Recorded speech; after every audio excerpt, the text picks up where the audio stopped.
Hello friends, welcome back to the channel. ഇന്ന് നമ്മളൊരു ബംഗാളി സിനിമയാണ് കാണാൻ പോകുന്നത്. സിനിമയുടെ പേര് ബസന്ത ഇസെ ഗിച്ചെ. ഇതിന്റെ ബംഗാളിയിലുള്ള അർത്ഥം ആർക്കെങ്കിലും അറിയാമെങ്കിൽ കമന്റ് ബോക്സിൽ എഴുതിക്കോളൂ. ഇതിന്റെ വൺ ലൈൻ എന്തെന്നാൽ, ഒരു പെൺകുട്ടി അവളുടെ അധ്യാപകന്റെ വീട്ടിൽ ടോയ്ലറ്റ് ഉപയോഗിക്കാൻ ചെല്ലുന്നു. അപ്പോൾ വീട്ടിൽ ടീച്ചർ ഉണ്ടായിരുന്നില്ല, അദ്ദേഹത്തിന്റെ ഭാര്യയാണ് ഉണ്ടായിരുന്നത്. അവരുടെ അനുവാദം വാങ്ങി ടോയ്ലറ്റ് ഉപയോഗിച്ചു. ആ പെൺകുട്ടി പോയ ശേഷം ടീച്ചറുടെ ഭാര്യ ബാത്റൂമിൽ പോയപ്പോൾ അവിടെയുള്ള കണ്ണാടിയിൽ നോക്കി ഞെട്ടിപ്പോയി. കണ്ണാടിയിൽ ആ പെൺകുട്ടി 7 ഉമ്മകൾ നൽകിയിരുന്നു. അതിനടുത്ത് ഒരു കത്തും വെച്ചിരുന്നു. അതിലുള്ളത് കണ്ട് അധ്യാപകന്റെ ഭാര്യ ഞെട്ടിപ്പോയി. ആരാണ് ആ പെൺകുട്ടി? അവൾക്കും ടീച്ചർക്കും തമ്മിലുള്ള ബന്ധം എന്താണ്? ഇതെല്ലാം അറിഞ്ഞ ടീച്ചറുടെ ഭാര്യ എന്ത് ചെയ്തു എന്നതാണ് ഈ സിനിമ. ഇനി വൈകാതെ നമുക്ക് സിനിമയിലേക്ക് കടക്കാം. സിനിമയുടെ തുടക്കത്തിൽ ടിയാസ എന്ന പെൺകുട്ടിയെ കാണിക്കുന്നു. അവൾക്ക് 19 വയസ്സായി, കോളേജിൽ പഠിക്കുന്നു. വൈകുന്നേരം അവൾ ട്യൂഷന് പോകും. ഇപ്പോൾ ആ ടീച്ചറെ കാണിക്കുന്നു. പേര് നിഷാൻ. ഈ ടീച്ചർക്ക് ചന്ദ്ര എന്ന ഭാര്യയുണ്ട്. ടിയാസയ്ക്ക് പഠിക്കാൻ വളരെ ഇഷ്ടമാണ്. പ്രേമം ഗീമം എന്നൊന്നും പറഞ്ഞു നടക്കാതെ പഠനത്തിൽ ശ്രദ്ധ കേന്ദ്രീകരിച്ചു. കോളേജ് കഴിഞ്ഞാലുടൻ ട്യൂഷന് പോയി പഠിക്കും. അവിടെ നിഷാൻ കണക്ക് പഠിപ്പിക്കുന്നു. എപ്പോഴും നിഷാൻ ദേഷ്യത്തിലായിരിക്കും. ആരോടും ചിരിച്ച് സംസാരിച്ചതായി ഓർമ്മയേ ഇല്ല. പക്ഷേ വളരെ സ്മാർട്ടാണ്. അതുകൊണ്ട് ആ ട്യൂഷനിലെ പല പെൺകുട്ടികളും ടീച്ചറെ സൈറ്റ് അടിക്കാറുണ്ട്. അദ്ദേഹത്തെ സൈറ്റ് അടിക്കുന്ന പെൺകുട്ടികളിൽ ഒരാളാണ് ടിയാസ. അവൾ ട്യൂഷന് വൈകിയാണ് വന്നത്. ഒരു 5 മിനിറ്റ് വൈകിയതിന് ആ ടീച്ചർ അവളെ വഴക്കു പറയുന്നു. അകത്തേക്ക് കടത്താതെ പുറത്തു നിർത്തി. പുറത്തു നിൽക്കുന്ന അവൾ ടീച്ചറെ സൈറ്റ് അടിക്കുകയാണ്. അയാൾ എന്നെ പ്രണയിക്കില്ലേ? ഞാൻ മാത്രം പ്രണയിച്ചുകൊണ്ടിരിക്കുകയാണോ? അവൾ അയാളെ വൺ സൈഡായിട്ട് പ്രണയിക്കുന്നു. ട്യൂഷൻ കഴിഞ്ഞ ശേഷം ആ ടീച്ചർ എപ്പോഴും സ്കൂട്ടിയിലേക്ക് വീട്ടിലേക്ക് പോകും. അപ്പോൾ നായിക പുറത്തിറങ്ങി ഈ ടീച്ചർ പോകുന്നത് വരെ നോക്കി നിൽക്കും. നായികയ്ക്ക് 2 ഉറ്റ സുഹൃത്തുക്കളുണ്ട്. ആൺകുട്ടിയുടെ പേര് അഭിഷേക്, മറ്റേ പെൺകുട്ടിയുടെ പേര് സ്നേഹ. അഭിഷേക് അവളുടെ ക്ലാസ്മേറ്റ് ആയതുകൊണ്ട് അവനും ഇവളെ ഏകപക്ഷികമായി പ്രണയിക്കുന്നു. പക്ഷെ നായിക അയാളെ ശ്രദ്ധിക്കാറേയില്ല. സാറിനെ അവൾ പ്രണയിക്കുകയാണല്ലോ. ആ കാര്യം അവളുടെ സുഹൃത്തുക്കളോടും പറഞ്ഞിട്ടില്ല. ട്യൂഷൻ കഴിഞ്ഞ ശേഷം നായിക അവളുടെ ബ്യൂട്ടി പാർലറിലേക്ക് വന്നു. നായികയുടെ അമ്മ ബ്യൂട്ടി പാർലർ നടത്തുകയാണ്. നായികയ്ക്ക് അച്ഛനില്ലാതെ അമ്മ മാത്രമാണ് അവളെ വളർത്തിയത്. 17 വർഷമായി അവർ സിംഗിൾ മദറായി അവളെ വളരെ ശ്രദ്ധയോടെ നോക്കുന്നു. നായിക വീട്ടിലെത്തിയ ശേഷം ട്യൂഷൻ ടീച്ചറെ ഓർത്തുകൊണ്ട് ബെഡിൽ കിടന്നു. ടീച്ചറുമായി അടുത്തിടപഴകുന്നത് പോലെ സ്വപ്നം കാണുന്നു. ഉടൻ ഒരു നോട്ട്ബുക്ക് എടുത്ത് ആ നോട്ട്ബുക്കിന്റെ പിന്നിൽ അവളുടെ പേരും ടീച്ചറിന്റെ പേരും എഴുതി ഫ്ലെയിംസ് കളിച്ചു. അതിൽ നോക്കിയപ്പോൾ എനിമി എന്ന് വന്നു. മറുവശത്ത് നായകനായ ടീച്ചറെ കാണിക്കുന്നു. അയാൾ ക്ലാസ് കഴിഞ്ഞ് വീട്ടിലെത്തി. അയാളുടെ ഭാര്യ ചന്ദ്രയെ കാണിക്കുന്നു. ഈ ടീച്ചറുടെ കല്യാണം കഴിഞ്ഞ കാര്യം അയാളുടെ വിദ്യാർത്ഥികൾക്ക് ആർക്കും അറിയില്ല. പ്രത്യേകിച്ച് നായിക ടിയാസയ്ക്ക് തീരെ അറിയില്ല. അയാൾക്ക് കല്യാണം കഴിഞ്ഞിട്ടില്ല. അയാൾ ഒറ്റയ്ക്കാണെന്നാണ് അവൾ കരുതുന്നത്. അതുകൊണ്ട് ഏകപക്ഷികമായി പ്രണയിക്കുന്നു. ഈ ചന്ദ്ര ആക്റ്റീവ് ആയിരിക്കാതെ എപ്പോഴും വിഷാദത്തിലായിരിക്കും. കുറച്ചു നാളുകൾക്ക് മുമ്പ് അവൾക്ക് പാനിക് അറ്റാക്ക് വന്നിരുന്നു. അതുകൊണ്ട് ഭാര്യ അയാൾ കണ്ണിമച്ചമാ നോക്കുന്നു. മറുവശത്ത് ടിയാസ നെറ്റിൽ ബ്രൗസ് ചെയ്യുകയാണ്. എങ്ങനെ ടീച്ചർക്ക് പ്രപ്പോസ് ചെയ്യാമെന്ന് ബ്രൗസ് ചെയ്യുന്നു. ഇതെന്തിനാണ്? എന്റെ മനസ്സിലുള്ളതെല്ലാം ഒരു കത്തിൽ എഴുതി സാറിന് കൊടുക്കാമെന്ന് കരുതി കത്ത് എഴുതുന്നു. പിറ്റേന്ന് സാറിന്റെ സ്കൂട്ടിയിൽ ആ കത്ത് കൊണ്ടുപോയി അവിടെ വെച്ചു. ആ പ്രണയലേഖനത്തിൽ പേരോ മറ്റോ എഴുതിയിരുന്നില്ല. അവിടെ വെച്ച് പോയി. അതിനുശേഷം അവിടെ വന്ന ടീച്ചർ അത് കണ്ടു. ആ കത്ത് വീട്ടിൽ കൊണ്ടുവന്ന് ഭാര്യയോട് പറയുന്നു. ഏതോ ഒരു പെൺകുട്ടി എനിക്ക് പ്രണയലേഖനം എഴുതിയെന്ന് തോന്നുന്നു. ആരാണെന്ന് പേരും എഴുതിയിട്ടില്ല എന്ന് ചിരിക്കുന്നു. അപ്പോൾ ആ കത്തെടുത്ത് അയാളുടെ ഭാര്യ ചന്ദ്രയും വായിക്കുന്നു. അവൾക്കും ചിരി വരുന്നു. ഇപ്പോൾ ചെറിയ കുട്ടികൾ ഇത്രയും ബുദ്ധിപരമായി കത്തെഴുതുന്നുണ്ടോ? ഓ, നിങ്ങളില്ലാതെ അവൾക്ക് ജീവിക്കാൻ കഴിയില്ല അത്രേ. ഏട്ടാ, നമ്മുടെ കല്യാണം കഴിഞ്ഞിട്ട് എത്ര വർഷമായി? നമ്മൾ ഇതുവരെ പരസ്പരം നീ ഇല്ലാതെ ജീവിക്കാൻ കഴിയില്ല എന്ന് പറഞ്ഞിട്ടുണ്ടോ? പക്ഷെ ആ പെൺകുട്ടി നിങ്ങളെ ട്യൂഷനിൽ കണ്ട് നിങ്ങളില്ലാതെ ജീവിക്കാൻ കഴിയില്ല സാർ എന്ന് എഴുതിയിരിക്കുന്നു എന്ന് ചിരിക്കുന്നു. ആരാണ് ആ പെൺകുട്ടി എന്ന് ചോദിച്ചു. പേരെഴുതിയിട്ടില്ല. ആ പെൺകുട്ടി ആരാണെന്ന് എനിക്ക് എങ്ങനെ അറിയാം എന്ന് അയാൾ ചിരിക്കുന്നു. കുറച്ചായി നായകന്റെ ഭാര്യ ചന്ദ്രയുടെ ചിരി മാറുകയാണ്. അവൾ ഒന്നും മിണ്ടാതെ പോയി. അതിനുശേഷം അയാൾ അവിടെയുണ്ടായിരുന്ന റെക്കോർഡ് നോട്ട്സ് എടുത്ത് തിരുത്തുകയാണ്. അപ്പോൾ ടിയാസയുടെ റെക്കോർഡ് നോട്ട് കണ്ടു. ആ നോട്ടിന്റെ പിൻഭാഗത്ത് ടീച്ചറുടെ പേരും ടിയാസയുടെ പേരും വെച്ച് ഫ്ലെയിംസ് കളിച്ചത് കണ്ടു. ഇതിലൂടെ ടിയാസ എന്ന പെൺകുട്ടിയാണ് പ്രണയലേഖനം എഴുതിയതെന്ന് അയാൾ കണ്ടുപിടിച്ചു. മറുവശത്ത് നായകന്റെ ഭാര്യ നായകനെ ആ കത്ത് മുഴുവൻ വായിക്കാൻ സമ്മതിച്ചില്ല. കുറച്ച് വായിച്ചപ്പോൾ തന്നെ കത്തെടുത്തുകൊണ്ട് പോയി. ആ കത്തിന്റെ അവസാനം എന്തായിരുന്നു എന്നാൽ, നിങ്ങൾക്ക് ഞാൻ ആരാണെന്ന് അറിയണമെങ്കിൽ എന്റെ മേൽ താല്പര്യമുണ്ടെങ്കിൽ നാളെ ബ്ലൂ ഷർട്ട് ഇട്ടുകൊണ്ട് വരണം. അങ്ങനെ ഇട്ടുകൊണ്ട് വന്നാൽ നിങ്ങൾക്ക് എന്നെ ഇഷ്ടമാണെന്ന് ഞാൻ കരുതും എന്ന് എഴുതിയിരുന്നു. അത് വായിച്ച നായകന്റെ ഭാര്യ ആ പെൺകുട്ടി ആരായിരിക്കും? ഒരുപക്ഷെ ആ പെൺകുട്ടി തന്റെ ഭർത്താവിനെ സമീപിക്കാൻ വന്നാൽ തന്റെ ഭർത്താവ് എങ്ങനെ പ്രതികരിക്കുമെന്ന് അറിയാൻ ആഗ്രഹിക്കുന്നു. അതുകൊണ്ട് രാവിലെ ആയപ്പോൾ മനഃപൂർവ്വം തന്റെ ഭർത്താവ് മഞ്ഞ ടീഷർട്ട് ഇടുമ്പോൾ അയാൾക്ക് ബ്ലൂ ഷർട്ട് എടുത്തു കൊടുത്ത് ഇട്ടുകൊണ്ടു പോകാൻ പറയുന്നു. ബ്ലൂ ഷർട്ട് ഇട്ടിട്ട് വന്ന നായകനെ കണ്ടപ്പോൾ ടിയാസയുടെ മനസ്സ് പാറിപ്പോയി. ആഹാ, പ്രണയലേഖനം ഫലിച്ചല്ലോ എന്ന് കരുതുന്നു. പക്ഷെ യഥാർത്ഥത്തിൽ ഈ കാര്യമൊന്നും നായകൻ അറിയില്ല. ഇപ്പോൾ ഒരു ഫ്ലാഷ് ബാക്ക് കാണിക്കുന്നു. നായകന്റെ ഭാര്യ ചന്ദ്ര ഒരിക്കൽ ഗർഭിണിയാകുന്നു. പക്ഷേ അവിചാരിതമായി ആ ഗർഭം അലസിപ്പോയി. അപ്പോൾ ഡോക്ടർ പറഞ്ഞു, ഇനി നിങ്ങൾക്ക് കുട്ടികൾ ഉണ്ടാകാൻ കഴിയില്ല. ഈ വാക്ക് കേട്ടപ്പോൾ അവൾ തകർന്നുപോയി. ഇനി ഞാൻ ജീവിക്കുന്നത് വെറുതെയാണെന്ന് കരുതി. അതുകൊണ്ടാണ് അവൾ എപ്പോഴും വിഷാദത്തിലായിരുന്നത്. ഞാൻ എന്റെ ഭർത്താവിന് ഒരു സന്തോഷകരമായ ജീവിതം നൽകാൻ കഴിയുന്നില്ലല്ലോ എന്ന് വിഷമിക്കുന്നു. എപ്പോഴാണോ അവൾ ആ പ്രണയലേഖനം കണ്ടത് അപ്പോൾ അവൾ രണ്ടു തരത്തിൽ ചിന്തിക്കുന്നു. എനിക്ക് നൽകാൻ കഴിയാത്ത സന്തോഷം ഒരു പെൺകുട്ടി എന്റെ ഭർത്താവിന് നൽകുമെന്ന് പറയുന്നു. അതെന്തിന് എന്റെ ഭർത്താവിനെ ആ പെൺകുട്ടിക്ക് ഇഷ്ടപ്പെടുന്ന രീതിയിൽ മാറ്റിക്കൂടാ, ഞാൻ തന്നെ സെറ്റ് ചെയ്യാമല്ലോ എന്ന് കരുതുന്നു. മറുവശത്ത് എന്തെന്നാൽ ഒരു പെൺകുട്ടി എന്റെ ഭർത്താവിന്റെ അടുത്തേക്ക് വന്ന് സമീപിച്ചാൽ അയാൾ എന്നെ വേണോ അതോ ആ പെൺകുട്ടിയെ വേണോ എന്ന് കരുതി അവളുടെ പിന്നാലെ പോകുമോ എന്നറിയാൻ ആഗ്രഹിക്കുന്നു. ഒരു ടെസ്റ്റ് നടത്തണമെന്ന് രണ്ട് മനസ്സോടെ നായകന്റെ ഭാര്യ ചിന്തിക്കുന്നു. നായകൻ ട്യൂഷൻ കഴിഞ്ഞ് വീട്ടിലെത്തി. വന്നയുടൻ ഏട്ടാ നിങ്ങളുടെ ഷർട്ട് കാണിക്കൂ എന്ന് പറഞ്ഞ് മുഴുവൻ തിരയുകയാണ്. എന്താണ് തിരയുന്നത് എന്ന് ചോദിക്കുമ്പോൾ ഇല്ല, നിങ്ങളുടെ ഷർട്ടിൽ എന്തെങ്കിലും ലിപ്സ്റ്റിക് അറിയണ്ടോ എന്ന് നോക്കാമെന്ന് പറയുന്നു. എന്താണ് നീ പറയുന്നത് എന്ന് ചോദിക്കുമ്പോൾ ഒന്നുമില്ല ചേട്ടാ, ഇന്നലത്തെ കത്തിൽ എന്തായിരുന്നു എന്നാൽ നിങ്ങൾക്ക് എന്റെ മേൽ ഇഷ്ടമുണ്ടെങ്കിൽ ബ്ലൂ ഷർട്ട് ഇട്ടുകൊണ്ട് വരണം എന്ന് എഴുതിയിരുന്നു, അതുകൊണ്ടാണ് നിങ്ങൾക്ക് ബ്ലൂ ഷർട്ട് എടുത്തു തന്നത് എന്ന് പറയുന്നു. ആ വാക്ക് കേട്ടപ്പോൾ നായകൻ ടെൻഷൻ ആവുന്നു. ഏയ് നിനക്ക് വട്ടുപിടിച്ചോ? ആ പെൺകുട്ടി എന്ത് കരുതി കാണും? ഇത് ചെയ്യുന്നത് ശരിയാണോ എന്ന് ചോദിക്കുമ്പോൾ ഇല്ല ചേട്ടാ, ഞാനൊരു നേരം പോക്കിന് അങ്ങനെ ചെയ്തു. ചെറിയ കുട്ടിയല്ലേ, എന്ത് കരുതും? എന്താ എനിക്ക് നിങ്ങളോട് തമാശ കളിക്കാൻ പാടില്ലേ എന്ന് പറയുന്നു. അയാളുടെ ഭാര്യയ്ക്ക് മാനസികമായ പ്രശ്നമുള്ളത് കൊണ്ട് അയാൾ പിന്നെ ദേഷ്യപ്പെട്ടിട്ടില്ല. ഇത് നോക്കൂ, ഞാൻ ട്യൂഷന് പോയി ആ പെൺകുട്ടി ആരാണെന്നും കണ്ടുപിടിച്ചു. ആ പെൺകുട്ടിയുടെ പേര് ടിയാസ. അവളുടെ റെക്കോർഡ് നോട്ട്ബുക്കിൽ എന്റെ പേരും അവളുടെ പേരും വെച്ച് ഫ്ലെയിംസ് കളിച്ചിട്ടുണ്ട്. അതിൽ എനിമി എന്ന് വന്നു. ഇനി നീ ഇങ്ങനെ ചെറിയ കുട്ടികളെ പോലെ കളിക്കരുത്, ഇനി ഇതെല്ലാം വിട്ടുകളയുമെന്ന് അവളെ പറഞ്ഞ് സമാധാനിപ്പിച്ചു. മറുവശത്ത് നായിക ടിയാസയുണ്ട്. അവളുടെ അമ്മയുടെ ബ്യൂട്ടി പാർലറിൽ ഒരു വഴക്ക് നടക്കുകയാണ്. ആ ബ്യൂട്ടി പാർലർ അവൾക്ക് ഉപേക്ഷിക്കേണ്ട അവസ്ഥ വന്നു. കടം വീട്ടണമെങ്കിൽ ഇപ്പോൾ 4 ലക്ഷം രൂപ വേണം. എന്തു ചെയ്യണമെന്ന് ടിയാസയുടെ അമ്മ വളരെ ആശയക്കുഴപ്പത്തിലാണ്. മറുവശത്ത് ടിയാസ കോളേജ് കഴിഞ്ഞ ശേഷം പതിവ് പോലെ ട്യൂഷന് വന്നു. ഒരുപാട് നേരമായിട്ടും നായകൻ ട്യൂഷന് വന്നില്ല. അപ്പോൾ ടിയാസയ്ക്ക് ഒന്നും മനസ്സിലാവുന്നില്ല. അവളുടെ സുഹൃത്തുക്കളുടെ അടുത്തേക്ക് പോയി സാറിന് എന്തു പറ്റിയെന്ന് ചോദിക്കാൻ പറഞ്ഞു. അപ്പോഴാണ് അവൾക്കൊരു വിവരം കിട്ടിയത്. നായകന്റെ ഭാര്യയ്ക്ക് സുഖമില്ലാത്തത് കൊണ്ട് അയാൾ അവധിയെടുത്തതായി പറഞ്ഞു. ഈ വാക്ക് കേട്ടപ്പോൾ ട്യൂഷനിലുണ്ടായിരുന്ന എല്ലാവരും ഞെട്ടിപ്പോയി. കാരണം ഇത്രയും നാളായി സാറിന് കല്യാണം കഴിഞ്ഞിട്ടില്ലെന്നാണ് കരുതിയിരുന്നത്. എന്ത്, സാറിന്റെ കല്യാണം കഴിഞ്ഞോ? ഈ കാര്യം പറഞ്ഞതേ ഇല്ലല്ലോ എന്ന് എല്ലാവരും സംസാരിക്കുന്നു. ഇതെല്ലാം കേട്ട ശേഷം ടിയാസയുടെ മനസ്സും തകർന്നുപോയി. കല്യാണം കഴിഞ്ഞ ഒരാളെയാണോ ഞാൻ ഇത്രയും നാൾ പ്രണയിച്ചത് എന്ന് കരുതുന്നു. ഇപ്പോൾ 2 ദിവസമായി 3 ദിവസമായി എന്നിട്ടും സാറ് ട്യൂഷന് വന്നില്ല. കല്യാണം കഴിഞ്ഞാലും അയാളെ കാണാതെ ജീവിക്കാൻ കഴിയുന്നില്ല.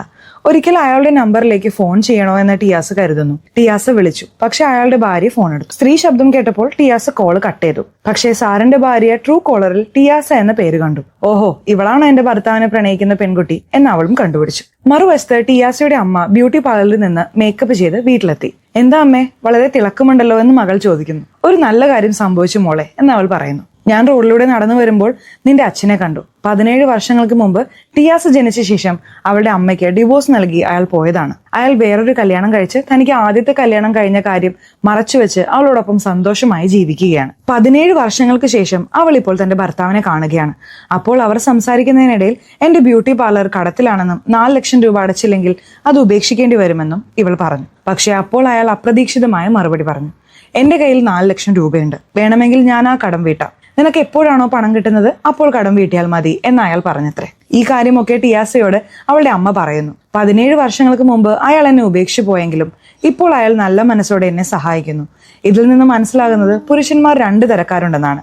ഒന്ന്, കല്യാണം കഴിഞ്ഞ ശേഷവും അവരുടെ ഭാര്യമാരോട് അവർ സത്യസന്ധരായിരിക്കും. മറ്റു ചിലർ വിവാഹ ജീവിതം മടുക്കുമ്പോൾ വേറൊരു പെൺകുട്ടിയെ തേടി പോകും. അയാൾ 2ാമത്തെ കല്യാണം കഴിച്ചല്ലോ, ആ ജീവിതം നല്ലതോ അല്ലയോ ആയതുകൊണ്ടായിരിക്കാം എന്നെ സഹായിക്കുന്നത് എന്നവൾ പറയുന്നു. ഇതെല്ലാം കേട്ട നായിക പിറ്റേന്ന് ട്യൂഷന് പോയി. 3 ദിവസത്തിന് ശേഷം ട്യൂഷന് വന്ന സാറിനെ കണ്ടു. വീണ്ടും അവളിൽ ഒരു ഫീൽ ഉണ്ടാവുന്നു. അപ്പോൾ അവളുടെ അമ്മ പറഞ്ഞ കാര്യങ്ങളെല്ലാം അവൾക്ക് ഓർമ്മ വരുന്നു. ഒരാൾ കല്യാണം കഴിഞ്ഞ ശേഷം ആ വിവാഹ ജീവിതം ശരിയല്ലെങ്കിൽ വേറൊരു പെൺകുട്ടിയെ തേടി പോകുമെന്ന് അവളുടെ അമ്മ പറഞ്ഞിരുന്നല്ലോ. ഇപ്പോൾ അവൾ എന്താണ് കരുതുന്നതെന്നാൽ ഒരുപക്ഷെ ഈ സാറിന് വിവാഹ ജീവിതം ശരിയല്ലാതെ വേറൊരു പെൺകുട്ടിയെ തേടി പോയാൽ ആ പെൺകുട്ടി ഞാനാണെങ്കിൽ എങ്ങനെയായിരിക്കും എന്ന് കരുതുന്നു. ഇതേ സമയത്ത് തിരുത്തിയ റെക്കോർഡ് നോട്ട്ബുക്കുകൾ എല്ലാവർക്കും അയാൾ കൊടുക്കുകയാണ്. മുമ്പ് ടിയാസയുടെ റെക്കോർഡ് നോട്ട്ബുക്കിന്റെ പിന്നിൽ ഫ്ലെയിംസ് വെച്ച് നോക്കിയിരുന്നല്ലോ. മുൻപ് അതിൽ നിഷാന്റെ സ്പെല്ലിംഗ് തെറ്റായി എഴുതിയിരുന്നു. യഥാർത്ഥത്തിൽ അയാളുടെ പേരിൽ 2 S വരണം. ഇപ്പോൾ അവൾ എഴുതിയ സ്ഥലത്ത് ശരിയായ സ്പെല്ലിംഗ് എഴുതി വീണ്ടും ഫ്ലെയിംസ് കളിച്ചു. ഇപ്പോൾ നമുക്ക് ലവ് ആണ് വരുന്നതെന്ന് സർക്കിൾ ചെയ്ത് അതിലുണ്ട്. ഇത് കണ്ടപ്പോൾ അവൾ സ്വപ്നങ്ങളിൽ ഒഴുകി നടക്കുകയാണ്. എനിക്ക് വേണ്ടി എന്റെ സാർ ഇറങ്ങി വന്നോ എന്ന് കരുതുന്നു. പക്ഷേ യഥാർത്ഥത്തിൽ ഇവിടെ ഫ്ലെയിംസ് കളിച്ചത് ഈ സാറല്ല, അയാളുടെ ഭാര്യയാണ്. നായകൻ അറിയാതെ അയാളുടെ ഭാര്യ ചന്ദ്രയാണ് ഇതെല്ലാം കളിച്ചത്. ടിയാസ സാറിന് വാട്സാപ്പിൽ ഹായ് എന്ന് അയച്ചു. നിങ്ങൾക്ക് ഇവൾ മെസ്സേജുകളും അയക്കുന്നുണ്ടോ എന്ന് ചന്ദ്ര മനസ്സിൽ വിചാരിക്കുന്നു. പക്ഷേ നായകൻ മറുപടി നൽകുന്നില്ല. അയാളുടെ ഭാര്യയാണ് മറുപടി നൽകുന്നത്. അപ്പോൾ ആ സാർ ഏയ് ദയവായി ചാറ്റ് ചെയ്യരുത്, അവൾ എന്റെ സ്റ്റുഡന്റ് ആണ്, ഇത് തെറ്റാണ്, ഇങ്ങനെ തുടർന്നാൽ എപ്പോഴെങ്കിലും ഇത് വലിയ തെറ്റാകും എന്ന് പറയുന്നു. എത്ര പറഞ്ഞിട്ടും അവൾ കേൾക്കുന്നില്ല. ഏട്ടാ, ഇതെല്ലാം ഒരു നേരം പോക്കല്ലേ, നിങ്ങൾ ഈസിയായി എടുക്കൂ എന്ന് പറയുന്നു. അവളോടല്ലേ ഞാൻ ചാറ്റ് ചെയ്യുന്നത്, നിങ്ങളോടല്ലല്ലോ. നിന്റെ ഫോട്ടോ അയക്കൂ, നീ എന്ത് ചെയ്യുന്നു എന്ന് സാർ അയച്ചതുപോലെ ഇവൾ മെസ്സേജുകൾ അയക്കുന്നു. ഇതെല്ലാം കണ്ട് ആ സാർ ദേഷ്യപ്പെടുന്നു. നീ എന്ത് കരുതിയാണ് ഇതെല്ലാം ചെയ്യുന്നത്, എനിക്ക് മനസ്സിലാവുന്നില്ല, നീ ചെയ്യുന്നത് സഹിക്കാനേ കഴിയുന്നില്ല, ഇതെല്ലാം കാണാനേ പറ്റുന്നില്ല, ഇതൊരു കുട്ടിക്കളിയാണെന്ന് കരുതുന്നുണ്ടോ എന്ന് ദേഷ്യപ്പെട്ടു. അങ്ങനെ ദേഷ്യപ്പെട്ടപ്പോൾ അവളുടെ തല കറങ്ങുന്നു. മറുവശത്ത് ടിയാസ സ്വപ്നങ്ങളിൽ ഒഴുകി നടക്കുകയാണ്. ചന്ദ്ര അവളോട് ചാറ്റ് ചെയ്തപ്പോൾ എന്തെഴുതിയെന്നാൽ, നിനക്ക് പിങ്ക് ഡ്രസ് നന്നായി ചേരും എന്ന് മെസ്സേജിൽ എഴുതി. അതെല്ലാം ഓർത്തുകൊണ്ട് അവൾ സന്തോഷിക്കുന്നു. ആ സാറ് തന്നെയാണ് തന്നോട് പറഞ്ഞതെന്ന് അവൾ കരുതുന്നു. പിറ്റേന്ന് പിങ്ക് ഡ്രസ് ഇട്ട് ട്യൂഷന് വരുന്നു. ഇന്നലെ ചാറ്റ് ചെയ്തത് ഞാനാണെന്ന് കരുതി ഈ പെൺകുട്ടി ഈ ഡ്രസ് ഇട്ടിട്ട് വന്നിരിക്കുന്നു. ഈ പെൺകുട്ടിയെ ഒറ്റയ്ക്ക് വിളിച്ച് ഫോട്ടോ അയക്കാൻ പറഞ്ഞതും ഇങ്ങനെ ഡ്രസ് ഇട്ട് വരാൻ പറഞ്ഞതും ഒക്കെ എന്റെ ഭാര്യ കളിച്ച കളിയാണെന്ന് പറയാമോ എന്ന് ചിന്തിക്കുന്നു. പക്ഷെ പറഞ്ഞാൽ ഈ പെൺകുട്ടി എന്തെങ്കിലും വഴക്കുണ്ടാക്കുമോ, ഇതിൽ കുറച്ച് റിസ്ക് ഉണ്ടെന്ന് അങ്ങോട്ടും ഇങ്ങോട്ടും ആലോചിക്കുന്നു. എങ്ങനെയോ ധൈര്യം സംഭരിച്ച് ടിയാസയ്ക്ക് ഒരു മെസ്സേജ് അയച്ചു. ട്യൂഷനിൽ നിന്ന് എല്ലാവരും പോകുന്നവരെ കാത്തിരിക്കൂ, അവസാനം നിന്നോടൊരു കാര്യം പറയാനുണ്ടെന്ന് മെസ്സേജ് അയച്ചു. എല്ലാവരും പോയ ശേഷം ടിയാസയെ കണ്ട് സത്യൻ പറയാൻ വന്നു. പക്ഷേ ടിയാസ എന്ത് ചെയ്തു എന്നാൽ, ഇപ്പോൾ ആരുമില്ലല്ലോ, ഇവർ രണ്ടുപേരും മാത്രമല്ലേ ഉള്ളൂ. പെട്ടെന്ന് അയാളെ കെട്ടിപ്പിടിച്ചു. അതിനുശേഷം വേഗത്തിൽ പോയി. അവൾ കെട്ടിപ്പിടിച്ചപ്പോൾ ഇയാൾക്കും ഒരുപോലെയായി. അപ്പോൾ താൻ പറയാൻ വിചാരിച്ച സത്യം പറയാൻ കഴിഞ്ഞില്ല. സാറ് വീട്ടിലെത്തി നോക്കിയപ്പോൾ അയാളുടെ ഭാര്യ ബെഡിൽ കിടക്കുകയാണ്. എന്തു പറ്റിയെന്ന് അമ്മായപ്പനോട് ചോദിക്കുന്നു. രാവിലെ മുതൽ ഇതുവരെ അവൾക്ക് 3 തവണ പാനിക് അറ്റാക്ക് വന്നു. രാവിലെ നിങ്ങൾ എന്തിനാണ് വഴക്കിട്ടത് എന്ന് അയാൾ ചോദിച്ചു. ആ വാക്കുകൾ കേട്ടപ്പോൾ നായകൻ വളരെ വിഷമിക്കുന്നു. ഇപ്പോൾ ഭാര്യ എഴുന്നേൽപ്പിച്ച്, സോറി, ഞാൻ അറിയാതെ രാവിലെ ദേഷ്യപ്പെട്ടു, നീ ആ പെൺകുട്ടിയോട് അങ്ങനെ സംസാരിച്ചുകൊണ്ടാണ് ഞാൻ നിന്നോട് ദേഷ്യപ്പെട്ടത്. ഇനി നിനക്ക് ഏതാണോ ഇഷ്ടം അതുപോലെ ചെയ്യാം. ഇപ്പോൾ നിന്റെ ഉദ്ദേശം എന്താണ്? ആ പെൺകുട്ടിയെ ഞാൻ പ്രണയിച്ചാൽ അവളോടൊപ്പം നിൽക്കുമോ, അതോ അവളെ ഉപേക്ഷിച്ച് നിന്നോടൊപ്പം നിൽക്കുമോ? അത് തന്നെയല്ലേ നീ ടെസ്റ്റ് ചെയ്യാൻ ആഗ്രഹിക്കുന്നത്. നീ ടെസ്റ്റ് ചെയ്യേ, നിനക്ക് ഇഷ്ടമുള്ളതുപോലെ ചെയ്യേ എന്ന് ഇപ്പോൾ നായകൻ തന്റെ ഭാര്യയോട് പറഞ്ഞ പോലെ ചെയ്യുന്നു. ആ പെൺകുട്ടിയോട് സംസാരിക്കാൻ പറഞ്ഞ പോലെ സംസാരിക്കുന്നു.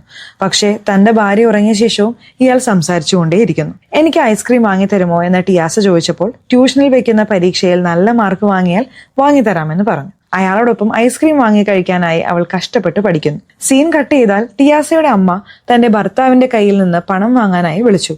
പക്ഷെ അയാൾ ഫോൺ എടുക്കുന്നില്ല. സീൻ കട്ട് ചെയ്താൽ പരീക്ഷയിൽ ടിയാസ നല്ല മാർക്ക് വാങ്ങി. സാറിന്റെ അടുത്തേക്ക് വന്ന് ഐസ്ക്രീം വാങ്ങിത്തരാമെന്ന് പറഞ്ഞിരുന്നല്ലോ, ഇപ്പോഴേ വാങ്ങിത്തരണം എന്ന് ചോദിച്ചു. ഇനി ഇവരുടെ ആദ്യത്തെ ഡേറ്റിംഗ് ആരംഭിച്ചു. ടിയാസയും കൊണ്ട് അയാൾ ഒരു ഐസ്ക്രീം ഷോപ്പിലേക്ക് പോയി. ഐസ്ക്രീം കഴിക്കുമ്പോൾ അയാളുടെ ചുണ്ടിൽ പറ്റി. അവൾ തന്നെ തുടച്ചു. അപ്പോൾ നായകൻ ഒരുപോലെയായി. ഒരു സമയത്ത് വീട്ടിലുണ്ടായിരുന്ന നായകന്റെ ഭാര്യ തന്റെ ഭർത്താവിന്റെ ഫോൺ എടുത്ത് നോക്കി. അപ്പോൾ അവൾ എന്താണ് കരുതിയതെന്നാൽ, എന്താടാ, ഞാൻ പറഞ്ഞാൽ മാത്രമേ ചാറ്റ് ചെയ്യാൻ പാടുള്ളൂ എന്ന് പറഞ്ഞിരുന്നല്ലോ, പക്ഷെ അതെല്ലാം കടന്ന് ഇയാൾ ഒരുപാട് കാര്യങ്ങൾ സംസാരിക്കുന്നുണ്ടല്ലോ എന്ന് കരുതുന്നു. ഒരുപക്ഷെ ഇവരുടെ ബന്ധം വേറെ രീതിയിൽ മാറിയോ എന്ന് കരുതുന്നു. അപ്പോൾ തന്റെ ഭർത്താവ് വന്നപ്പോൾ അയാളെ നേരിട്ട് കാണിക്കാതെ ഫോൺ അവിടെ തന്നെ വെച്ചു. ഒരു ദിവസം നായകന്റെ ഭാര്യ ചന്ദ്ര അയാൾക്കൊരു സെൻ ബോട്ടിൽ കൊടുത്തു. ഇത് ആ പെൺകുട്ടിക്ക് സമ്മാനമായി കൊടുക്കൂ, നിങ്ങൾ കൊടുത്തതുപോലെ കൊടുക്കൂ എന്ന് പറഞ്ഞു. അതുകൊണ്ടുപോയി ടിയാസയ്ക്ക് അയാൾ ഗിഫ്റ്റായി കൊടുത്തു.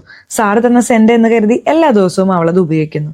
കുറച്ചു ദിവസങ്ങൾക്ക് ശേഷം ടിയാസ സാറിനെ പ്രപ്പോസ് ചെയ്യുന്നു. അപ്പോൾ അയാളും അത് സ്വീകരിച്ചു. തന്റെ ഭാര്യ അറിയാതെ അവളോടൊപ്പം ബൈക്കിൽ അങ്ങോട്ടും ഇങ്ങോട്ടും ഒക്കെ കറങ്ങുന്നു. യഥാർത്ഥത്തിൽ തന്റെ ഭാര്യയ്ക്ക് വേണ്ടിയാണ് അയാൾ ഈ ബന്ധത്തിലേക്ക് വന്നത്. പക്ഷേ ഒരു സമയത്ത് നായികയുടെ മേലുള്ള ഇഷ്ടം അയാളെ വേറൊരിടത്തേക്ക് കൊണ്ടുപോകുന്നു. ഒരു ദിവസം ഗ്രാമത്തിൽ നിന്ന് ദൂരെ ഒരു ലൈബ്രറി ഉണ്ട്. ആ ലൈബ്രറിയിലേക്ക് നായകൻ ടിയാസയെ കൊണ്ടുപോയി. അവിടെ വേറെ ആരും ഇല്ലാത്തതുകൊണ്ട് ആദ്യമായി അവിടെ വെച്ച് ഇരുവരും പരസ്പരം ചുംബിച്ചു. മുമ്പ് നായകന്റെ ഭാര്യ ഒരു സെൻ ബോട്ടിൽ കൊടുത്തിരുന്നല്ലോ, അത് കൊടുത്തതിന് പിന്നിൽ അവൾക്കൊരു കാരണമുണ്ട്. ആ ട്വിസ്റ്റ് എന്താണെന്ന് ഇപ്പോൾ വെളിവാകുന്നു. അവൾ എന്താണ് കരുതിയെന്നാൽ, ടിയാസയെ എന്റെ ഭർത്താവ് കാണുന്നുണ്ടോ ഇല്ലയോ എന്നൊന്നും പറയുന്നില്ലല്ലോ, ആ കാര്യം കണ്ടുപിടിക്കാനാണ് ഈ സെൻ ബോട്ടിൽ ആ പെൺകുട്ടിക്ക് കൊടുക്കാൻ തന്റെ ഭർത്താവിനോട് പറഞ്ഞത്. ഇനി എപ്പോഴാണോ അയാൾ അവളോടൊപ്പം പോകുന്നത്, അപ്പോൾ ആ സെന്റിന്റെ മണം ഇയാളുടെ അടുത്തും വരും. അപ്പോൾ അതെല്ലാം കണ്ടുപിടിക്കാമെന്ന് ഇവൾ ഒരു ക്രിമിനലിനെ പോലെ പ്ലാൻ ചെയ്തു. മറുവശത്ത് ടിയാസയുടെ അമ്മ തന്റെ ഭർത്താവിനെ വിളിച്ച് 4 ലക്ഷം രൂപ ചോദിക്കാനായി ഫോൺ ചെയ്തു. പക്ഷെ അയാളുടെ ഫോൺ ഇപ്പോൾ സ്വിച്ച് ഓഫ് ആണ് വരുന്നത്. ഇയാൾ പണം തരാമെന്ന് പറഞ്ഞു, പക്ഷെ ഇപ്പോൾ ഇങ്ങനെ കളിപ്പിക്കുകയാണല്ലോ എന്ന് കരുതുന്നു. മറുവശത്ത് ഈ സാറ് വൈകി വീട്ടിലെത്തി. യഥാർത്ഥത്തിൽ ഇയാൾ ടിയാസയോടൊപ്പം കറങ്ങി വരികയാണ്. ഇപ്പോൾ അയാളുടെ ഭാര്യ, ഏട്ടാ, ടിയാസയ്ക്കൊപ്പം കറങ്ങി വരികയാണോ എന്ന് ചോദിച്ചപ്പോൾ ഇല്ല എന്ന് കള്ളം പറഞ്ഞു. എനിക്ക് വേറെ പണിയുണ്ട് എന്ന് പറഞ്ഞ് കുളിക്കാൻ പോയി. അപ്പോഴാണ് നായകന്റെ ഷർട്ട് അയാളുടെ ഭാര്യ മണത്തു നോക്കുന്നത്. അപ്പോൾ അവൾക്ക് സെന്റിന്റെ മണം വന്നു. ഇതിലൂടെ തന്റെ ഭർത്താവ് തന്നെ വഞ്ചിക്കാൻ തുടങ്ങിയെന്ന് അവൾക്ക് മനസ്സിലായി. ആദ്യത്തെ കള്ളം പറയാൻ തുടങ്ങിയ അയാൾ ദിവസം കഴിയുന്തോറും തുടർച്ചയായി കള്ളങ്ങൾ പറഞ്ഞുകൊണ്ടേയിരുന്നു. ഇപ്പോൾ നായകൻ തന്റെ ഭാര്യയോട് ശരിയായി സംസാരിക്കുന്നത് പോലുമില്ല. ഒരിക്കൽ വെഡിങ് ആനിവേഴ്സറി പോലും മറന്നുപോയി. പിറ്റേന്ന് അയാളുടെ ഭാര്യ ചെറിയൊരു ഗിഫ്റ്റ് കൊടുത്ത്, യഥാർത്ഥത്തിൽ ഇന്നലെ നമ്മുടെ ആനിവേഴ്സറി ആയിരുന്നു, നിങ്ങളത് മറന്നുപോയി, സാരല്ല, വിഷമിക്കേണ്ട ആവശ്യമില്ല എന്ന് വിഷമത്തോടെ പറയുന്നു. പക്ഷെ നായകൻ അത് വലുതായി ശ്രദ്ധിച്ചില്ല. ഇന്ന് ടിയാസയോടൊപ്പം പുറത്തു പോകാമെന്ന് പറഞ്ഞു.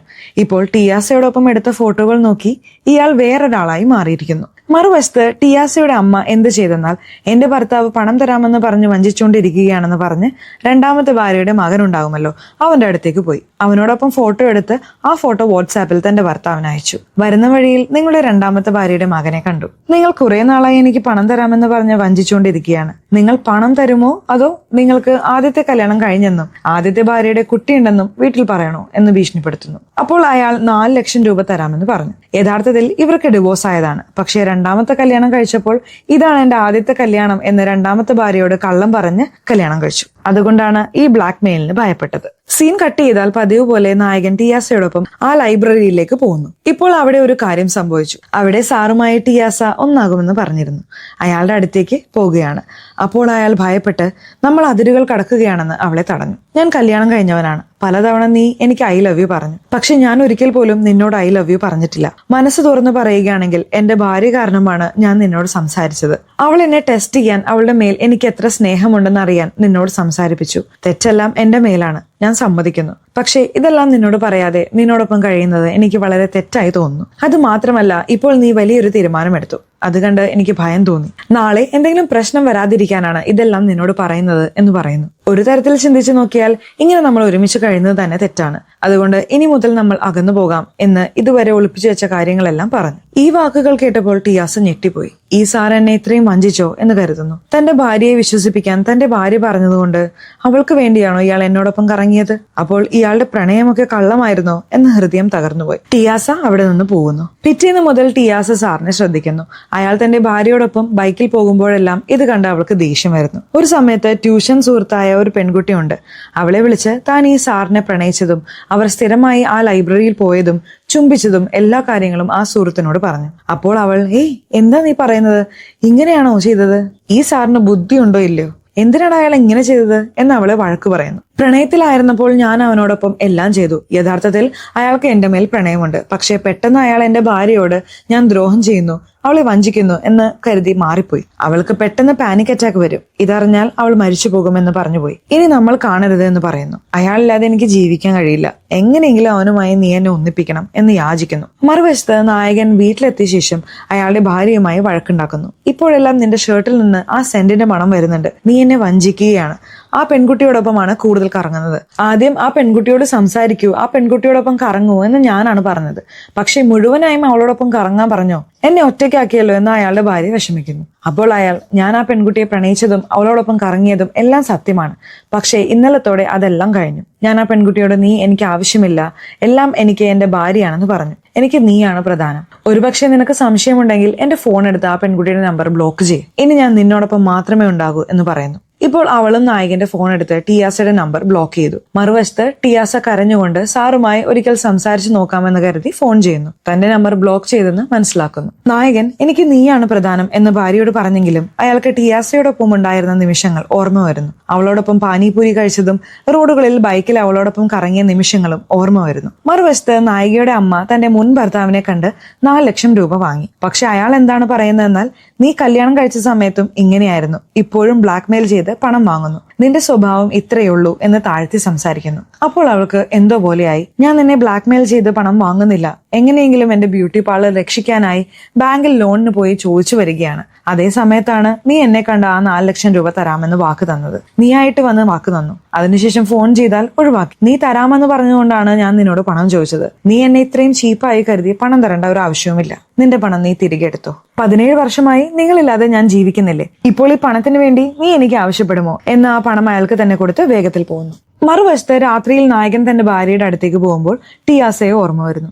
മനസ്സിൽ ടിയാസയെ വെച്ചുകൊണ്ട് തന്റെ ഭാര്യയോടൊപ്പം ജീവിക്കാൻ കഴിയാതെ അയാൾ കഷ്ടപ്പെടുകയാണ്. സാറ് തന്നെ ഒഴിവാക്കിയത് കൊണ്ട് ഒരു ദിവസം ടിയാസ അയാളുടെ വീട്ടിലേക്ക് പോകാൻ തീരുമാനിച്ചു. ആ വീട്ടിൽ പോയി കോളിംഗ് ബെൽ അടിച്ചപ്പോൾ സാറിന്റെ ഭാര്യ വന്ന് വാതിൽ തുറന്നു. ടിയാസയെ കണ്ട് അവളും തിരിച്ചറിഞ്ഞു. കാരണം സെൽഫോണിൽ ഫോട്ടോകൾ അയച്ചപ്പോൾ അവളുടെ ഫോട്ടോകൾ കണ്ടിരുന്നു. എന്താടെ ഈ പെൺകുട്ടി ഇങ്ങോട്ട് വന്നത് എന്ന് അവൾക്ക് സംശയമുണ്ട്. എനിക്കൊന്ന് ബാത്റൂം ഉപയോഗിക്കണം, പോകാമോ എന്ന് ആ പെൺകുട്ടി ചോദിച്ചു.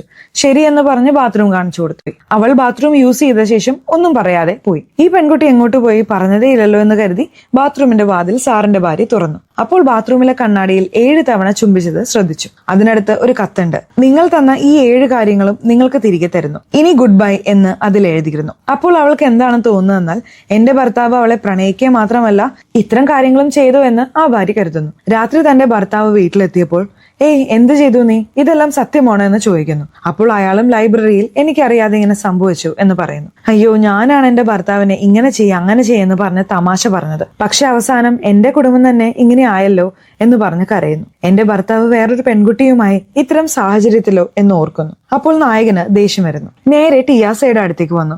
കുറെ നാളുകൾക്ക് ശേഷം അയാളെ കണ്ട ടിയാസ സന്തോഷിക്കുന്നു. നിനക്ക് എത്ര ധൈര്യമുണ്ട് എന്റെ വീട്ടിൽ വന്ന് ഇങ്ങനെ ചെയ്യാൻ എന്ന് പറഞ്ഞ് വഴക്കിടുന്നു. നീ ശരിക്കും എന്നെ പ്രണയിച്ചിരുന്നുവെങ്കിൽ ഇതെല്ലാം മനസ്സിലാകുമായിരുന്നു. ഞാൻ നിന്നെ എന്തിനാണ് ഒഴിവാക്കിയത്, എന്തിനാണ് വേണ്ടെന്ന് പറഞ്ഞിട്ടും എന്തിനാണ് ഇങ്ങനെ ചെയ്തത് എന്ന് പറഞ്ഞ് ദേഷ്യപ്പെടുന്നു. നടു റോഡ് വെച്ച് അവളുടെ കവളത്തടിക്കുന്നു. ഈ സംഭവത്തോടെ അവൾക്ക് ദേഷ്യം വന്നു. ഇനി എന്റെ ജീവിതത്തിലേക്ക് നീ വരരുത് എന്ന് ദേഷ്യത്തോടെ പറഞ്ഞ് പോകുന്നു. അപ്പോൾ അവൾ എന്നെ വേണ്ടെന്ന് പറഞ്ഞില്ലേ, ഞാൻ ആരാണെന്ന് നിനക്ക് കാണിച്ചു തരാം എന്ന് ദേഷ്യത്തോടെ പറഞ്ഞ് തന്റെ വീട്ടിലേക്ക് പോയി. റൂമിലേക്ക് പോയി തേങ്ങി കരയുന്നു. ടിയാസയുടെ അമ്മ അടുത്ത് വന്ന് എന്തു പറ്റി മോളെ, എന്തിനാണ് കരയുന്നത് എന്ന് ചോദിക്കുന്നു. ഇപ്പോൾ അവൾ ഒരു ട്വിസ്റ്റ് നൽകി. ഞങ്ങളുടെ ട്യൂഷൻ മാസ്റ്റർ ഉണ്ടല്ലോ, അയാൾ വളരെ വഞ്ചകനാണ് അമ്മേ. എന്നോട് മോശമായി പെരുമാറുന്നു. ആരുമില്ലാത്ത സമയത്ത് എന്നെ എന്തൊക്കെയോ ചെയ്തു. എനിക്കിത് സഹിക്കാൻ കഴിയുന്നില്ല എന്ന് ഉറക്കെ പറഞ്ഞ് കരയുന്നു. ഉടൻ അവളുടെ അമ്മ പോലീസ് സ്റ്റേഷനിൽ പോയി പരാതി നൽകി. ഉടൻ പോലീസ് വന്ന് വീട്ടിൽ വന്ന് ആ മാസ്റ്ററെ കൊണ്ടുപോകുന്നു. ഇപ്പോൾ ചന്ദ്ര എന്താണ് കരുതുന്നത് എന്നാൽ എന്റെ കാരണം കൊണ്ടാണ് എന്റെ ഭർത്താവിന് ഈ അവസ്ഥ വന്നത്. ഞാൻ അപ്പോഴേ മിണ്ടാതിരുന്നുവെങ്കിൽ ഇത് ഇത്രയും ദൂരം പോവില്ലായിരുന്നു എന്ന് കരുതുന്നു. മറുവശത്ത് മാസ്റ്ററെ പിടിച്ച് പോലീസ് അവരുടെ രീതിയിൽ ചോദ്യം ചെയ്യുന്നു. എന്തിനാണ് നിന്റെ വിദ്യാർത്ഥിനെ നീ ഇങ്ങനെ ചെയ്തത് എന്ന് ചോദിക്കുന്നു. പക്ഷെ അയാൾ ഒന്നും പറയാതെ മിണ്ടാതിരിക്കുന്നു. എന്ത് തന്നെയായാലും ടിയാസ് അയാൾ ശരിക്കും പ്രണയിച്ചു. അവളെ ഞാൻ സത്യസന്ധമായി പ്രണയിച്ചതല്ലേ, അവളും എന്നെ പ്രണയിച്ചു. പക്ഷെ ഇങ്ങനെ പരാതി നൽകുമെന്ന് ഓർത്തതേയില്ല. അയാളുടെ ഹൃദയം തകർന്നതുപോലെയായി. മറുവശത്ത് ടിയാസയ്ക്ക് 2 സുഹൃത്തുക്കൾ ഉണ്ടായിരുന്നല്ലോ. അവർ എന്താണ് കരുതുന്നതെന്നാൽ ഈ പെൺകുട്ടി എന്തിനാണ് മാസ്റ്ററുടെ മേൽ അങ്ങനെ പരാതി നൽകിയത്, അവളല്ലേ സ്വയം പോയി മാസ്റ്ററെ പ്രണയിച്ചത്, ഇവളുടെ മേൽ തെറ്റുവെച്ച് മാസ്റ്ററിനെ എന്തിനാണ് കുടുക്കിയത് എന്ന് അവർ കരുതുന്നു. സത്യം പറയാനായി നേരെ പോലീസ് സ്റ്റേഷനിലേക്ക് പോയി. മാസ്റ്ററുടെ മേൽ ഒരു തെറ്റുമില്ല, ടിയാസയുടെ മേലാണ് തെറ്റ് എന്ന് അവർ പോലീസുകാരോട് പറഞ്ഞു. ഈ സംഭവത്തോടെ പോലീസ് വിശ്വസിച്ച് അയാൾക്ക് ജാമ്യം നൽകി. ഈ സംഭവത്തിലൂടെ 3 കാര്യങ്ങൾ നടന്നു. ഒന്ന്, ഈ മാസ്റ്റർ ജയിലിൽ പോയി. അയാളുടെ മേൽ തെറ്റായ കേസ് കൊടുത്തെങ്കിലും ഒരു പെൺകുട്ടിയെ ഉപദ്രവിച്ച് ജയിലിൽ പോയെന്ന് എല്ലാവരും സംസാരിക്കാൻ തുടങ്ങി. തന്റെ വിദ്യാർത്ഥിനിയോട് മോശമായി പെരുമാറിയെന്ന് ചുറ്റുമുള്ളവർ മോശമായി സംസാരിച്ചു. അയാളുടെ മുഖത്ത് കരിപുരട്ടി അപമാനിച്ചു. മറുവശത്ത് തെറ്റായ കേസ് കൊടുത്ത് മാസ്റ്ററെ ജയിലിൽ അയച്ചതുകൊണ്ട് ടിയാസയ്ക്കും ചീത്തപ്പേരുണ്ടായി. അവളും തന്റെ തെറ്റ് മനസ്സിലാക്കി വിഷമിക്കുന്നു. ഇതേ സമയത്ത് മാസ്റ്റർ ടിയാസയുടെ അടുത്തേക്ക് വന്ന് ഒരേ ഒരു വാക്ക് പറഞ്ഞു. ഞാൻ ഇപ്പോഴും നിന്നെ സത്യസന്ധമായി പ്രണയിക്കുന്നു. അങ്ങനെ ആയിരുന്നതുകൊണ്ടാണ് നീ എന്റെ മേൽ തെറ്റായ കേസ് കൊടുത്തിട്ടും ഞാൻ പോലീസിനോട് ഒന്നും പറയാതിരുന്നത്. നിന്റെ സുഹൃത്തുക്കൾ സ്റ്റേഷനിൽ വന്ന് സത്യം പറഞ്ഞില്ലായിരുന്നുവെങ്കിൽ ജയിലിൽ കിടക്കുമായിരുന്നു. നിന്റെ മേലുള്ള എന്റെ പ്രണയം പവിത്രമാണ്. ഇതിൽ ആരുടെയാണ് തെറ്റ്, ആരുടെയാണ് ശരിയെന്ന് പറയാൻ കഴിയില്ല. പക്ഷെ ഈ നാട്ടിൽ ഇത്രയും ചീത്തപ്പേരുണ്ടായ ശേഷം എങ്ങനെ ജീവിക്കാൻ കഴിയും? അപമാനത്തോടെ ജീവിക്കേണ്ട സാഹചര്യം ഉണ്ടാക്കിയല്ലോ. എന്നെ ഏത് രീതിയിലാണ് പ്രണയിച്ചതെന്ന് മനസ്സിലായല്ലോ എന്ന് പറയുന്നു. തന്റെ മുഖത്തുണ്ടായിരുന്ന കരി അവളുടെ മുഖത്ത് പരട്ടി. ദുഃഖത്തോടെ അവിടെ നിന്ന് പോയി. ഈ സംഭവത്തോടെ അവളുടെ ഹൃദയം കൂടുതൽ തകർന്നു. മാസ്റ്ററെ ഈ അവസ്ഥയിലാക്കിയല്ലോ, അയാളെ ഞാൻ ശരിക്കും പ്രണയിച്ചതല്ലേ എന്ന് ഓർത്ത് വളരെ വിഷമിക്കുന്നു. ഇപ്പോൾ നായകൻ തന്റെ ഭാര്യയോടൊപ്പം ഇല്ലാതെ, തന്റെ പ്രണയനോടൊപ്പം ഇല്ലാതെ ദുഃഖത്തോടെ റോഡിലൂടെ നടന്നു പോകുന്നു. ഒരു ലോറി ഇടിച്ച് അവിടെ വെച്ച് തന്നെ മരിച്ചു. ഈ വിവരം ടിയാസയും മാസ്റ്ററുടെ ഭാര്യയും അറിയുന്നു. ഇരുവരും നെഞ്ചത്തിടിച്ച് കരഞ്ഞു. ആ പെൺകുട്ടിക്കും ഈ അവസ്ഥ വന്നതെന്ന് മാസ്റ്ററുടെ ഭാര്യ ഉറക്കഗുളികൾ കഴിച്ച് തന്റെ ജീവിതം അവസാനിപ്പിച്ചു. മറുവശത്ത് ടിയാസ, മാസ്റ്റർ ഇല്ലാത്ത ലോകത്ത് ഞാനും ജീവിക്കുന്നില്ല, അയാളുടെ കാരണം കൊണ്ടാണ് ചീത്തപ്പേരുണ്ടായത്, അയാളുടെ മരണത്തിന് ഒരുപക്ഷെ ഞാനാണ് കാരണം, ഞാനും മാസ്റ്ററുടെ അടുത്തേക്ക് പോകുമെന്ന് കരുതി തന്റെ ജീവിതം അവസാനിപ്പിക്കാൻ തീരുമാനിച്ചു. കെട്ടിടത്തിന്റെ മുകളിൽ കയറി. ഇതോടെ ഈ സിനിമ അവസാനിക്കുന്നു. കെട്ടിടത്തിന്റെ മുകളിൽ നിന്ന് ചാടി ആത്മഹത്യ ചെയ്യുന്നു. ഇതോടെ ഈ സിനിമ അവസാനിപ്പിച്ചു. നേരം പോക്കിന് പ്രണയമെന്ന് കരുതി ചെയ്ത തെറ്റുകൊണ്ട് 3 പേരുടെ ജീവിതം അവസാനിച്ചു. പ്രണയമെന്ന കാര്യത്തിൽ ശരിയല്ല എങ്കിൽ അത് നിങ്ങളെ മാത്രമല്ല നിങ്ങളോടൊപ്പം പലരെയും വേദനിപ്പിക്കുമെന്ന് പറഞ്ഞ് ഈ സിനിമ അവസാനിക്കുന്നു. യഥാർത്ഥത്തിൽ ഇത് ബംഗാളി സീരീസ് ആണ്. എല്ലാ ഭാഗങ്ങളും ഒറ്റയിരിപ്പിന് കണ്ടു തീർത്തു. ഇതോടെ ഈ സീസൺ അവസാനിച്ചു. അതിനുശേഷം വേറൊരു സീസൺ വന്നാൽ അത് തീർച്ചയായും കാണാം. ഇത് എങ്ങനെയുണ്ടെന്ന് നിങ്ങളുടെ അഭിപ്രായം കമന്റ് ബോക്സിൽ എഴുതുക. ചാനൽ ഇതുവരെ സബ്സ്ക്രൈബ് ചെയ്യാതെയാണ് വീഡിയോ കാണുന്നതെങ്കിൽ ചാനൽ ഒന്ന് സബ്സ്ക്രൈബ് ചെയ്ത് തൊട്ടടുത്തുള്ള ബെല്ലൈക്കൺ ഒന്ന് പ്രസ് ചെയ്യണേ. എന്നാലാണ് നമ്മൾ അപ്ലോഡ് ചെയ്യുന്ന പുതിയ വീഡിയോസ് നിങ്ങൾക്ക് അരികിലേക്ക് ഉടനെ തന്നെ എത്തുകയുള്ളൂ. ഇനി അടുത്തൊരു വീഡിയോയിൽ കാണുന്നവരെ ബൈ.